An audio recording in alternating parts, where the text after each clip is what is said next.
Good morning. एक बार फिर से आप सभी का स्वागत है मेरे यूट्यूब चैनल मैथ गुरु श्रीकांत पर। और जैसा आप देख रहे हैं अपना टॉपिक है आज का गुणा करना। तो आज हम दो चीज सीखेंगे कि पहला गुणा किसे कहते हैं, किसे हम गुणा कहेंगे, और दूसरा गुणा कैसे करते हैं। ठीक है, तो हम आसान सवालों से शुरू करते हैं और हम पहले देखेंगे कि कैसे हम बिना पहाड़ा याद किए गुणा के सवालों को हल कर सकते हैं, और अगर पहाड़े याद हैं तो गुणा कैसे करते हैं। और सबसे पहले हम समझेंगे कि गुणा हम किसे कहते हैं। ठीक है, तो इसके लिए मैं छोटा सा सवाल लेता हूं, 4 गुणा 3, और एक दूसरा सवाल लेता हूं 3 गुणा 4। ठीक है, यह है 4 गुणा 3 और यह है 3 गुणा 4। छोटे बच्चों को जब हम पहाड़ा या गुणा सिखा रहे हैं तो इसे समझना बहुत जरूरी है कि 4 गुणा 3 का मतलब क्या है या 3 गुणा 4 का मतलब क्या है।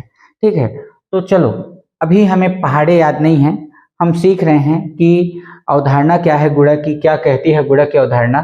तो 4 गुणा 3, 4 गुणा 3, तो इसका मतलब है कि हमारे पास कोई वस्तु 4 के समूह में है। ठीक है, यहाँ 4 है, इसका मतलब कि कोई वस्तु हमारे पास 4 के समूह में है, मतलब 4 का एक समूह बना है। और गुणा 3 का मतलब है कितने समूह हैं, 3 समूह हैं। मतलब 4 के कितने समूह हैं, अगर वस्तु के रूप में हम इस तरह से लेते हैं तो 4 के हमारे पास 3 समूह हैं। ठीक है, मतलब एक समूह में 4 बाल, पहला समूह, दूसरे समूह में भी 4 बाल और तीसरे समूह में भी 4 बाल। और अगर हम इसे जोड़ लें तो जोड़ने के लिए आप जानते हैं सबको मिलाएंगे और आपस में गिन देंगे कि 1 2 3 4 5 6 7 8 9 10 11 12। मतलब हम कह सकते हैं कि 4 और 3 का हम गुणा करें तो हमें 12 मिलेगा। या इसको एक इबारती सवाल के रूप में लें तो हम कह सकते हैं कि अगर एक समूह में 4 बाल है और ऐसे 3 समूह हमारे पास हैं तो कुल कितने बाल होंगे।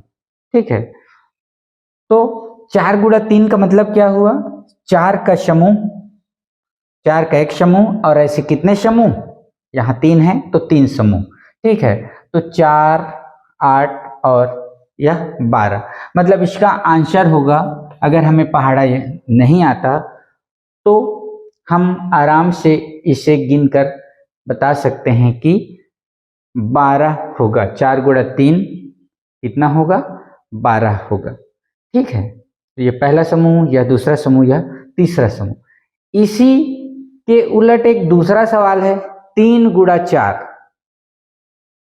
अब इसका उत्तर कितना होगा, तो इसका उत्तर जानने के लिए फिर से हम इसी तरह की क्रिया को दोहराते हैं, वस्तुओं को गिनते हैं। ठीक है, देखिए यहां 3 है, मतलब हमारे पास 3 वस्तुओं का एक समूह है। ठीक है, मतलब जो वस्तुएं रखी गई हैं वह 3 के समूह में रखी गई हैं। तो यह 3 का एक समूह, और ऐसे कितने समूह हैं हमारे पास, 4 समूह हैं। ठीक है, ये दूसरा समूह, ये तीसरा समूह और यह चौथा समूह। ठीक है, एक समूह, 2 समूह, 3 समूह, 4 समूह। 3 मतलब वस्तुओं का जो समूह है उस समूह में 3 वस्तु हैं। ठीक है, और ऐसे कितने समूह हैं, 3 के, 1 2 3 4। अब हमसे पूछा जाए कि इसका उत्तर क्या होगा, तो हम क्या करेंगे, सबको आपस में मिलाएंगे और फिर गिन लेंगे, जिसे हम कहते हैं जोड़ना। 1 2 3 4 5 6 7 8 9 10 11 12। तो यहाँ भी हमें जो उत्तर मिला वह कितना मिला, 12 मिला। हमने 4 गुणा 3 कहा तो भी हमारे पास उत्तर 12 मिले, 3 गुणा 4 कहा तो भी हमारे पास उत्तर जो है 12 मिले। और यह हम इन वस्तुओं को गिनकर देख सकते हैं। ठीक है, यहाँ भी 12 बॉल हैं और यहाँ भी 12 बॉल हैं। तो अब अगर कहें कि गुणा है क्या, इन दोनों जगहों पर हम क्या कह रहे हैं, क्या कर रहे हैं, इन दोनों जगहों पर हम क्या कर रहे हैं, वस्तुओं को जोड़ रहे हैं। ठीक है ना, यहाँ 4, उसमें इस 4 को जोड़ दिए और उसमें इस 4 को जोड़ दिए। यहाँ 3 है तो उसमें इस 3 को जोड़े, फिर इस 3 को जोड़े और इस 3 को जोड़े तो हमें 12 मिला। मतलब हम क्या कर रहे हैं, एक ही वस्तु को, मतलब जो समान संख्या में वस्तुएं हैं 4 4 4, उसे आपस में हम क्या कर रहे हैं, जोड़ रहे हैं। किस तरह से, देखिए यहाँ 4, फिर दूसरा 4 और फिर तीसरा 4, 4 4 4 और यह मिलके हो गए 12। ठीक है, यहाँ हम क्या कर रहे हैं, यह 3 धन, यह 3 धन, यह 3 और यह 3, 3 और 3 6, 3 9 3 12। तो यहाँ भी हमें मिला 12। ठीक है, तो हम क्या कर रहे हैं, एक ही संख्या को या समान संख्या को, एक ही संख्या या समान संख्या दोनों एक ही है, एक ही संख्या को बार बार जोड़ रहे हैं। यहाँ हम 4 को कितने बार जोड़े, 1 2 3, 12 मिला। यहाँ 3 को हमने कितने बार जोड़ा, 1 2 3 4, तो हमें मिले 12। मतलब दोनों ही सवालों में हम एक जो कॉमन चीज कर रहे हैं वह कर रहे हैं जोड़ना। ठीक है, अब यहाँ 3 समूह हैं तो 3 समूह को हमने जोड़ा, यहाँ 4 समूह है तो 4 समूह को हमने जोड़ा। तो गुणा करना क्या है, गुणा क्या है, जैसे हमने कहा कि गुणा की अवधारणा क्या कहती है, तो गुणा है एक ही संख्या को बार बार जोड़ना, एक ही संख्या को बार बार जोड़ना, एक ही संख्या को बार बार जोड़ना, यह कहलाता है गुणा या गुणा करना। ठीक है, जैसा कि हम इन 2 सवालों में किया है। ठीक, जहां हमने एक ही संख्या को बार बार जोड़ा है। अगर आप कुछ इस तरह का सवाल लेते हैं और इसे कहें कि गुणा के रूप में, तो यह संभव नहीं है। क्यों नहीं है, हमने गुणा में देखा है एक ही संख्या को बार बार जोड़ना, जबकि यहाँ जो संख्याएं हैं वह अलग अलग है, भिन्न भिन्न है, इसलिए इसे हम गुणा के रूप में नहीं लिख सकते या इनका गुणा नहीं कर सकते। लेकिन आप यहाँ देख पाएंगे कि यह जो है एक ही संख्या है, समान संख्या 3 3 3 3, यहाँ आप देख रहे हैं यहाँ कितना है, 4 4 4। ठीक है, तो यह एक ही संख्या को बार बार जोड़ना और उस क्रिया को हम कहते हैं गुणा करना। ठीक है, चलो एक और सवाल लेते हैं और हम थोड़ा बड़ा सवाल लेते हैं, 5 गुणा 6। अब इसे हम अगर वस्तुओं को गिन कर बताएं तो 5 गुणा 6 का मतलब हम क्या समझते हैं कि कोई वस्तु है जो 5 के समूह में है। ठीक है, यहाँ 5 है, जैसे हम कह सकते हैं कि एक टोकरी है और उस टोकरी में कितने आम हैं,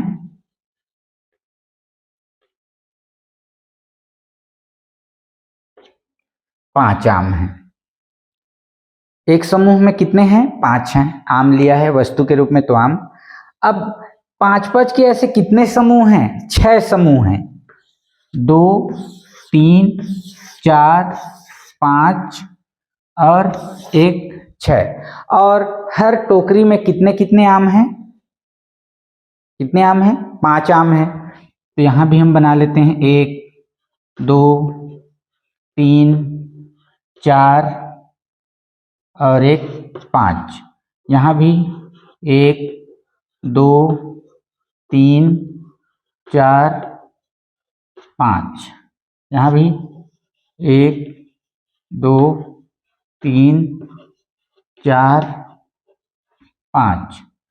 यहाँ भी 1 2 3 4 5 और यहाँ भी 5 है। उसी तरह से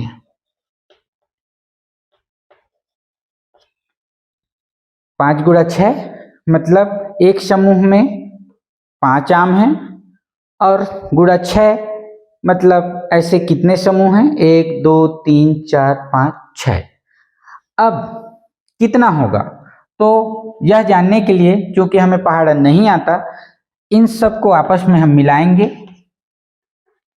और गिन लेंगे, और गिनेंगे तो यह इसकी जो मात्रा है वह इसका उत्तर है। ठीक है, तो 1 2 3 4 5 6 7 8 9 10 11 12 13 14 15 16 17 18 19 20 21 22 23 24 25 26 27 28 29 30, मतलब कुल कितने आम हैं?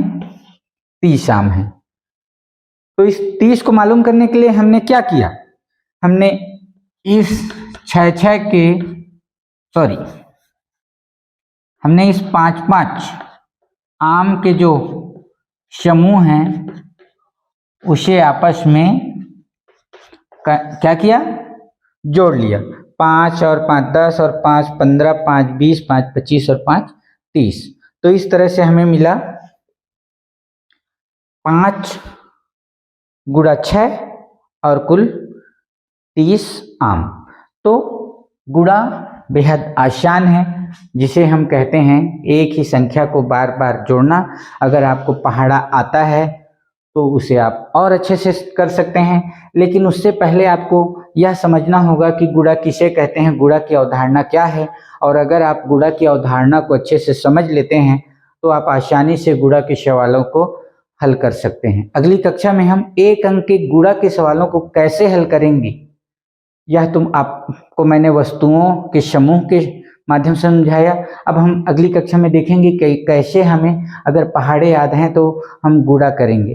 तो चलिए आप चैनल में बने रहिए और अगली कक्षा में हम देखते हैं एक अंकों की गुणा।